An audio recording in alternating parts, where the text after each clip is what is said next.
Hi everybody. Before you fire up the barbecue for the long weekend, I want to talk a little bit about the reason we get to celebrate Labor Day. And that's the labor movement that helped build this country and our middle class. For generations, every time the economy's changed, hardworking Americans marched and organized and joined unions to demand not simply a bigger paycheck for themselves, but better conditions and more security for the folks working next to them too. Their efforts are why we can enjoy things like the 40-hour work week, overtime pay, and a minimum wage. Their efforts are why we can depend on health insurance, Social Security, Medicare, and retirement plans. All of that progress is stamped with the union label. All of that progress was fueled with a simple belief that our economy works better when it works for everybody. That's the spirit that made the progress of these past 7.5 years possible. We've rescued our economy from another depression, cut our unemployment rate in half, and unleashed the longest string of total job growth on record. And we focused on making sure that the gains of a growing economy don't just flow to a few at the top, but to everybody. That's why we took action to help millions of workers finally collect the overtime pay they've earned. It's why I issued a call to raise the minimum wage. And when Congress ignored that call, 18 states and the District of Columbia, plus another 51 cities and counties, went ahead and gave their workers a raise.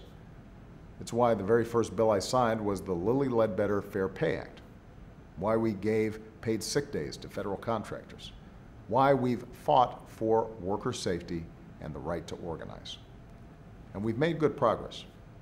For a few years after the recession, the top 1% did capture almost all income gains, but that share has been cut by almost half. Last year, income for everybody else grew at the fastest pace since the 1990s. And another 20 million Americans know the financial security of health insurance. I'm the first to say we've got more work to do in the years ahead.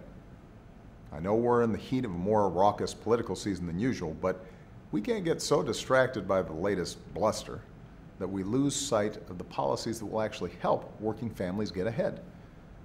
The truth is, that's what's caused some of the frustration that's roiling our politics right now. Too many working folks still feel left behind by an economy that's constantly changing. So as a country, we've got to make some choices.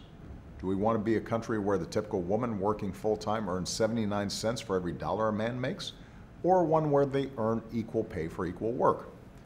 Do we want a future where inequality rises as union membership keeps falling, or one where wages are rising for everybody and workers have a say in their prospects?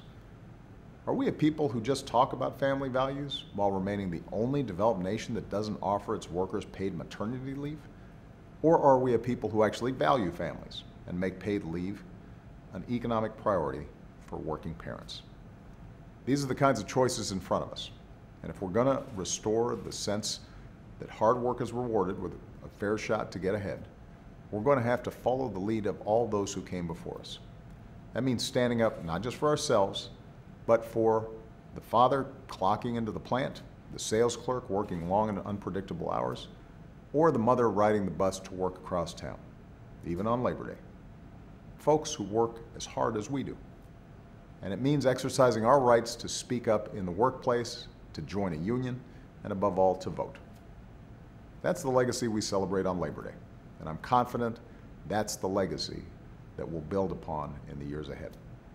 So thanks everybody, happy Labor Day, and enjoy the long weekend.